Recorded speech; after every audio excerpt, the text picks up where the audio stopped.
Quem tinha ontem no depósito à vista 50 mil cruzados, pode ir ao banco segunda-feira e sacar, se quiser, 50 mil cruzeiros, né? Ou quem tinha isso no overnight. O que excede isso, a parte excedente a esses 50 mil, fica depositada no banco, junto ao Banco Central, sob a titularidade da pessoa física ou pessoa jurídica, em forma de cruzados novos. Sejam bem-vindos a mais um vídeo. Então a gente começa aí mais uma semana de vídeos, retomando as nossas aulas de história. Então, depois de uma semana aí que vocês tiveram para quem é meu aluno, que vocês tiveram de descanso aí, na verdade não foi descanso, porque vocês tinham trabalho, mas basicamente agora a gente retoma. Essa semana são 2 aulas, semana que vem são mais 3, com isso eu encerro a história do Brasil. Então eu já organizei mais ou menos as coisas, então vai dar para a gente fazer tranquilamente até onde eu quero chegar, que é a eleição do Bolsonaro na última aula da semana que vem. Então ao todo são 5 videoaulas para a gente completar a história do Brasil. Antes de começar o tema de hoje, retomar esse vídeo que eu passei logo no comecinho desse aqui, essa fala, explicar quem é essa senhora que falou e tudo mais, e o que ela quis dizer com tudo aquilo, só fazer uma correção do vídeo da semana... Foi do último vídeo da semana passada, da semana retrasada. No último vídeo, eu coloquei até na descrição, eu não consigo colocar no vídeo, eu queria ver se no próprio YouTube dava, mas não consegui, mas enfim, fazer uma correção. Eu falei que o Mário Covas, sendo presidente do MDB na época da ditadura, ele tinha cerrado fileira, ajudado a defender o Auro de Moura Andrade. Ele não defendeu o Auro de Moura Andrade, ele defendeu Márcio Moreira Alves. Auro de Moura Andrade foi o senador que decretou vaga à presidência da República quando o golpe se deu, dizendo que o Jango tinha saído do país indevidamente, que não foi verdade. Foi o primeiro trecho do primeiro vídeo da ditadura militar. O Márcio Moreira Alves foi o deputado que fez o discurso dizendo lá que as garotas tinham que boicotar ou não sair com os cadetes, com os jovens soldados, aquela coisa toda. Então, o Mário Covas, ele defendeu o Márcio Moreira Alves, não o Auro de Moura Andrade. Né? Como eu disse, eu coloquei na descrição do vídeo, tá lá, né, no final, mas é bom a gente fazer essa correção. Na verdade foi confusão minha, troquei os nomes só. Né? Eu sabia muito bem do que eu estava falando, mas na hora de falar troquei os nomes. Bom, a gente começa a falar agora do período democrático. Né? A gente já de alguma forma viu a abertura ali com o governo Sarney, mas a gente vai falar agora dos presidentes eleitos, desde 89, quando o Collor foi eleito, até agora. E assim, né? Só para a gente dar um resgate e fazer aí algumas considerações também sobre o fim da ditadura. Né? Falei, deixei muito claro nos vídeos de ditadura, principalmente no último, o quanto eu rejeito esse governo, o quanto para mim a ditadura foi horrorosa e tudo mais. Só que a gente também tem que entender uma coisa. A ditadura teve manifestações populares, ela sempre teve setores da sociedade que foram contrárias a ela, mas a gente também não pode cair na ilusão que a ditadura só acabou porque o povo estava contrário a ela. E isso é um ponto que é importante para a gente entender, principalmente os 2 vídeos de hoje, dessa semana. Claro que os vídeos da próxima semana também, que eu vou começar a falar dos governos petistas, que não saem muito dessa lógica, mas o governo Collor, que é o que eu vou falar nesse vídeo aqui, e o governo Fernando Henrique, que é o que eu vou falar no próximo, isso está muito mais claro. Né? Durante a década de 70, a década de 80, o mundo vai passar pelo chamado neoliberalismo. Eu vou falar com mais calma disso, como eu já disse em outros momentos, dessa doutrina político-econômica nos vídeos de história mundial, provavelmente lá para novembro, porque eu estou falando de década de 70 e 80, então, da história mundial, então é algo recente, é o período mais recente, nós estamos falando de 40 anos atrás, 50 anos atrás. Então é um período bastante recente da história da humanidade. Mas só para a gente adiantar, o que é o neoliberalismo? É a ideia de que a economia ela não tem que andar ancorada pelo Estado. O Estado, o governo, não deve se meter na economia. Então, é esse tipo de doutrina político-econômica que vai defender, por exemplo, a privatização. E é uma doutrina bastante complicada.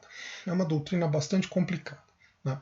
Eu vou deixar como referência aqui, isso daqui não é matéria de vocês, é matéria do ensino médio, mas eu vou deixar como referência o vídeo que eu fiz sobre liberalismo. Tem 2 vídeos no canal, é claro que eu não vou cobrar isso de vocês, é mais para curiosidade, quem tiver curiosidade, mas eu vou deixar como referência os vídeos de liberalismo. São 2, um falando do liberalismo político de John Locke e um falando sobre o liberalismo econômico de Adam Smith. O neoliberalismo é uma retomada das ideias liberais que foram pensadas lá no século XVII, século XVIII, que foram abandonadas num determinado período da história, principalmente depois da crise de 29, e que elas retomam com força a partir da década de 70, década de 80, e aqui no Brasil elas vão começar a meio que vigorar durante a década de 90. Praticamente o governo Collor é quem inicia a chamada era do neoliberalismo. Então, neoliberalismo. Neo é um prefixo que aparece nas palavras que tem o significado de novo, é um novo liberalismo. Basicamente a ideia é essa, é deixar a economia andar por si mesmo. Isso é um problema muito sério. Esse tipo de ideologia é muito séria, esse tipo de doutrina política ela é muito complicada. Por quê? Porque ela parte da ideia de que o governo não tem que se meter em assuntos econômicos. O governo não tem que ditar salário, o governo não tem que ditar preço, o governo não tem que se intrometer na economia. Segundo os liberais ou neoliberais, a economia ela se regula por leis internas. Né? Como Adam Smith diz, no vídeo da Adam Smith que deixou a referência, ele fala lá da mão invisível.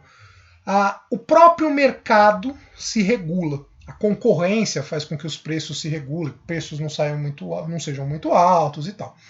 Esse tipo de medida, esse tipo de política, a gente vê como ela é complicada quando a gente para pensar no momento que a gente está vivendo agora. Só vocês pensarem nessa coisa do preço do arroz, que está todo mundo falando, fazendo meme e tudo mais. Né? Se a concorrência desse conta disso, o arroz não estaria tão caro quanto está. Eu não vou entrar tanto em detalhes agora, eu vou deixar para mais para frente, mas basicamente, né, o neoliberalismo é uma medida, é um tipo de medida que ela mais beneficia rico do que pobre. E aí qual a relação disso tudo com a ditadura? A ditadura, óbvio que ela nunca teve, né, os militares nunca tiveram nenhum compromisso com o povo. Isso é fato. Porém, eles ainda assim, principalmente o Geisel, de certa forma até o Médici, mas principalmente o Geisel, tal, eles tiveram alguma preocupação com o desenvolvimento do Brasil. Tanto que a economia brasileira cresceu, milagre econômico, aquela coisa toda que a gente viu. E o governo estava à frente da coisa. Né? Principalmente durante o governo Geisel, o governo estava à frente da economia. Não interessava mais para a elite um governo dessa forma. Então, o processo de fim da ditadura, ele também vai ser muito apoiado pela elite, porque para a elite não interessa mais as medidas que o governo ditatorial estava tomando. Não estou falando aqui que o que houve foi um golpe, um golpe na ditadura ou um golpe nos golpistas. Não foi isso. Acho que foi um processo popular, foi um processo histórico. Né? A ditadura já tinha dado o que tinha que dar, mas também foi motivo do interesse das elites. Também foi motivado pelo interesse das elites brasileiras. E aí a gente tem um problema muito sério. Porque se a ditadura foi um regime que trouxe diversos problemas, mexeu muito com a estrutura do país, o governo democrático, o período democrático, esses últimos 30 anos que a gente viveu, em grande parte eles não resolveram problemas que a ditadura deixou. A gente teve algumas coisas que melhoraram, algumas coisas que pioraram bastante, e aí eu até fiz lá, para quem é meu aluno, em uma das atividades que eu fiz, eu tinha feito uma pergunta para vocês, o que leva as pessoas a ainda defenderem a ditadura e tudo mais. Eu ainda não li essa atividade, né, até porque acho que é a última atividade que eu passei, então tem gente ainda respondendo. Mas mostra pra gente, né, isso mostra pra gente que um dos motivos é o fracasso do regime democrático. Como a nossa democracia ela é muito pró forma, ela é muito aparente, mas ela não resolveu os grandes problemas do Brasil, isso também faz com que, às vezes, em alguns casos, as pessoas achem que durante a ditadura era melhor. É só a gente pensar na questão da escola. Eu estou me alongando um pouco nisso, mas acho que vale a pena. É só a gente pensar na questão da escola, e eu não estou defendendo aqui o que existia na ditadura. Durante a ditadura, o regime que existia nas escolas era um regime excludente. O aluno que não estudava ele era expulso, ele repetia, enfim, e o que acabava levando uma grande parcela da população não terminar os seus estudos. Hoje a gente tem a chamada progressão continuada, ou aprovação automática, ou seja lá como queiram se chamar. O nome oficial é progressão continuada. A ideia em si ela não é ruim. O problema é como isso foi feito. Hoje você tem uma escola que é inclusiva, é a escola para todos, realmente está praticamente todo mundo na escola, não nesse momento por causa da pandemia, mas está praticamente todo mundo na escola, mas ao mesmo tempo essa escola ela não é boa, ela não tem estrutura para todo mundo. Você mudou a política educacional, mas você não mudou a estrutura da escola, por isso que não dá certo. Nós já estamos há 30 anos de democracia. Essas leis que estão relacionadas à educação, elas surgiram lá em 1996, algumas já vêm desde a Constituição, e aí a lei específica vem desde 1996, vou falar um pouquinho no próximo vídeo, mas a verdadeira mudança da educação não aconteceu. E aí, nem governo petista, nem governo tucano, ninguém resolveu realmente os problemas da educação. Estou usando a educação, porque é um caso que eu conheço mais claro, porque é onde eu trabalho, dou aula há 10 anos, mas isso para a gente perceber como muita coisa deixou de ser feita durante o regime democrático. E a gente está falando de 30 anos. É lógico que você talvez não resolva muita coisa de um país em 30 anos, mas dava para ter avançado muito mais do que a gente avançou. Mas vamos lá, começando propriamente o governo Collor. Então, só para retomar, o vídeo que eu marquei ali, já foram 11 minutos, deixa eu tentar dar uma acelerada, porque tem bastante coisa para a gente falar nesse vídeo. Esse vídeo que eu coloquei logo no comecinho, a gente tem a ministra do Collor, ministra Zélia Cardoso, anunciando o confisco das poupanças. Talvez foi a medida mais polêmica tomada pelo Collor, logo no começo do seu governo. Eu vou avançar e explicar isso com mais calma. Talvez, né, pensando aqui nos meus alunos de 9º ano, os pais de vocês tenham passado isso, embora talvez os pais de vocês não sejam muito mais velhos do que eu, pensando aí que vocês têm a média de 14, 15 anos, talvez os pais de vocês devam estar na casa dos 40, isso aqueles que talvez não tiveram os filhos mais novos, então talvez não lembrem tanto, porque eu era muito pequeno nessa época. Mas enfim, de qualquer forma, talvez lembrem alguma coisa dessa época. Vamos lá, começando então. O governo Collor, ele começa em 1990 e vai terminar em 1992. É um governo que não vai chegar no fim. Talvez vocês já tenham ouvido falar, o Collor é o primeiro presidente que passa pelo processo de impeachment, vai ser empichado. É o início do neoliberalismo no Brasil, então eu já falei bastante sobre neoliberalismo, acho que deu para ficar claro qual que é essa ideia. O primeiro grande desafio do Collor é enfrentar a inflação. Então a gente viu lá nos vídeos da semana retrasada como a inflação ela corroía os salários, como ela mexia. O próprio Sarney tentou algumas medidas para enfrentar a inflação, não foram para frente. O Collor também. E o Collor ele vai anunciar logo no começo do seu governo o chamado Plano Collor. Vai haver uma mudança do nome da moeda, que na prática, pelo que eu li, isso eu não lembro não, eu lembro da mudança do nome, mas assim, o que isso significou na prática, pelo que eu vi, não mudou nada. E o grande problema é o confisco das poupanças. Qual é a lógica que está por trás? Lembram lá, o que os militares fizeram? Acho que vale a pena a gente fazer essa comparação para a gente entender. O que os militares fizeram durante o período que eles estavam no poder? Eles abaixaram os salários, porque com isso o povo tinha menor poder de compra, e aí os preços iriam baixar. Era essa forma de se defender o fim da inflação. Quem viu o vídeo lá o segundo vídeo sobre a ditadura, que tem o Lula falando, o quarto vídeo, né, sobre a ditadura, que é o do governo Figueiredo, começa o Lula falando. O que ele fala é exatamente isso, que os militares baixaram os salários, fizeram arroxo para resolver o problema da inflação e não resolveu.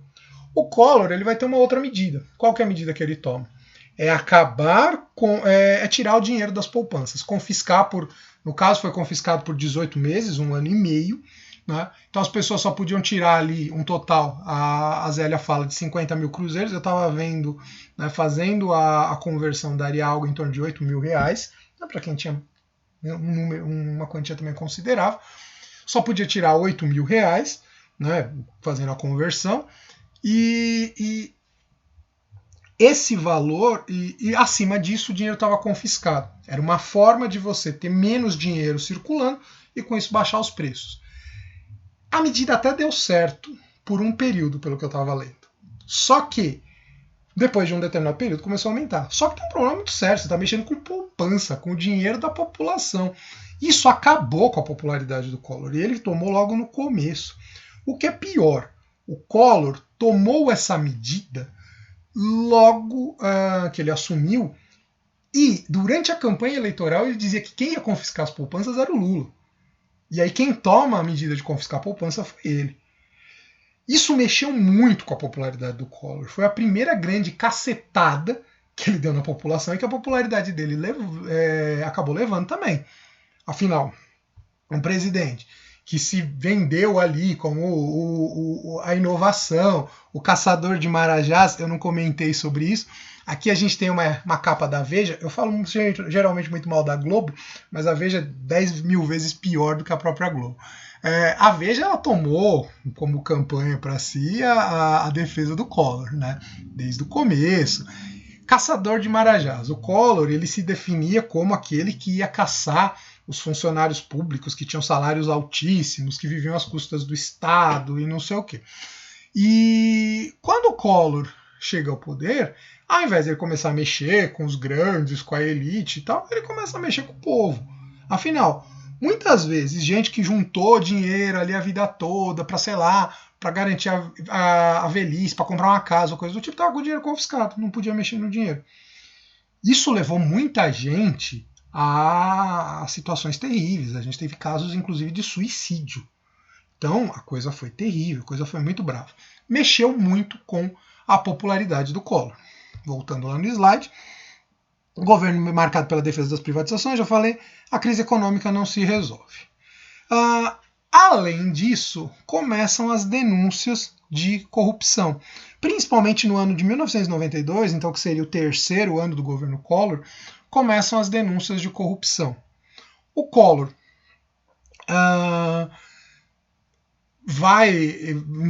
o principal denunciante vai ser o próprio irmão dele, vai denunciar que ele e o Paulo César Farias, o PC Farias, eu lembro muito desses nomes, né, quando eu era pequeno, tinha um esquema de corrupção, de rachadinha e coisa do tipo, que o que o PC pegava para ele levava-se em grande parte pro Collor também. Então, ou seja, houve uma forte política, um forte esquema de corrupção que começou a ser descoberto, foi denunciado pelo Pedro Collor, que era irmão do Fernando Collor. Diz que tem uns lances aí de que talvez o Collor, presidente, teria pego a esposa do Collor, irmão, que denunciou, e aí o outro com dor de corno foi lá e denunciou. Enfim, não vou entrar nesse mérito, porque também não sei muito detalhes, mas a verdade é que com isso ele jogou lama no ventilador, para não falar outra palavra, e começou o processo de impeachment. No fim de 1992, o Collor renuncia, né? Antes de terminar o processo de impeachment, o Collor renuncia. E acaba aí o governo Collor. Praticamente, ele não tem tirando a questão da poupança, ele não tem grandes feitos nesse governo.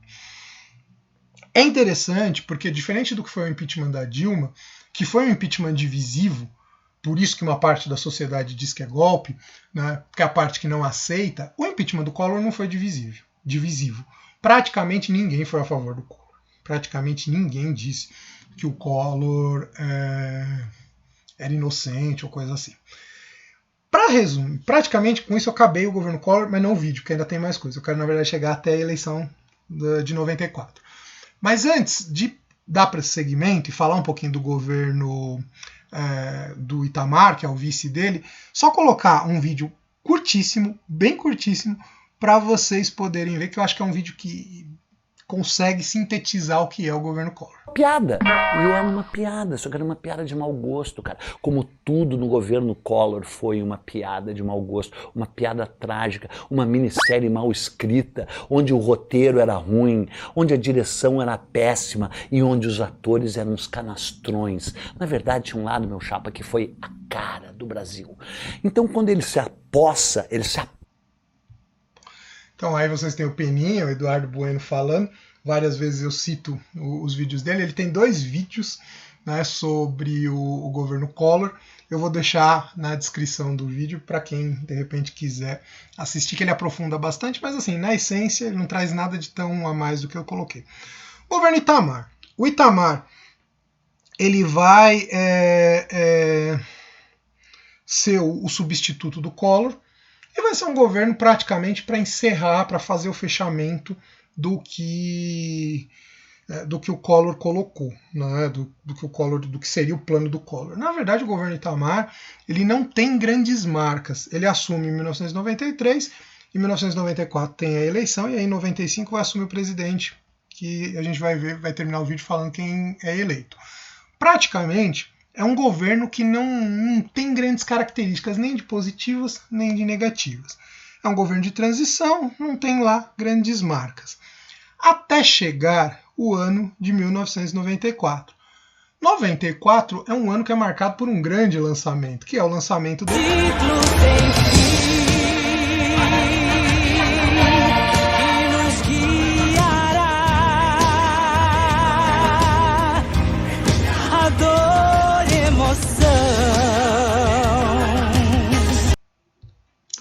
Não dá pra perder, gente. O Rei Leão é parte da minha infância. Em 94 eu tinha 10 anos. Aliás, é terrível pensar que quando o Rei Leão foi lançado, só fazer um parênteses aí que eu não dava pra deixar isso passar. Quando o Rei Leão foi lançado eu tinha 10 anos, já faz 26 anos, eu tô com 36, a gente pensa como o tempo tá passando. Mas o Rei Leão marca a minha infância e 94 foi o ano que foi lançado. Aliás, se vocês conseguirem ver naquela estante ali, tem alguns bonequinhos da época do Rei Leão que é da minha infância. Não deixo de lado, não. Mas vamos voltar para a história. Na verdade, o que a gente tem em 94? O lançamento do Plano Real. É o momento da história do Brasil em que vai se lançar o Plano Real. O grande responsável pelo Plano Real vai ser o ministro da Economia do Itamar, Fernando Henrique. Coloquei já a imagem dele com preso, já dei spoiler, né? Ele vai ser uma figura importante na política brasileira, que é o que eu vou falar no próximo vídeo. Ele vai lançar o Plano Real. O Plano Real é o primeiro plano, na verdade, desde a década de 60, lá, quando estourou a inflação ainda no governo Jango, é o primeiro plano que vai conseguir controlar a inflação, né? Vai se criar uma moeda que tem paridade com o dólar. Eu lembro que quando o real surgiu, ele valia... um real valia 50 centavos de dólar, então, ou seja, o real valia mais que o dólar. Né? Vai se tentar manter essa paridade, né? O real-dólar praticamente o mesmo preço, lógico que ela vai aumentando, mas praticamente o mesmo preço. Vai se tentar manter até 99, depois de 99 a gente vai ver que vai dar merda. Então, ou seja, surge uma moeda forte que consegue resolver o problema da inflação, né? Eu lembro quando o real surgiu, era bem a época do Rei Leão, eu ia numa vendinha que tem aqui perto de casa, porque eu moro na mesma casa que eu morava naquela época. Eu lembro que a gente ia numa vendinha aqui de casa, com R$1 a gente comprava chiclete pra caramba do Rei Leão, enfim. É uma época gostosa de lembrar. E a verdade é que assim, criou-se uma moeda forte, né? Uma moeda que conseguiu controlar a inflação, que dava mais poder de compra ao trabalhador. Isso fez com que a figura do Fernando Henrique crescesse. E aí, óbvio, ele vai se lançar como candidato a presidente nas eleições de outubro de 1994. E vai ganhar já no primeiro turno. Em segundo lugar fica o Lula. O Lula vai fazer várias tentativas até conseguir se eleger. O Lula perde essa eleição, o Fernando Henrique ganha já no primeiro turno. A vitória do Fernando Henrique marca uma nova esperança para o Brasil. Só que a gente vai ver que as coisas não foram lá tão maravilhosas quanto o Plano Real parecia mostrar que seria. Com isso, eu termino esse primeiro vídeo e aí a gente parte para o segundo, que eu vou falar sobre a era FHC. Então, termino por aqui.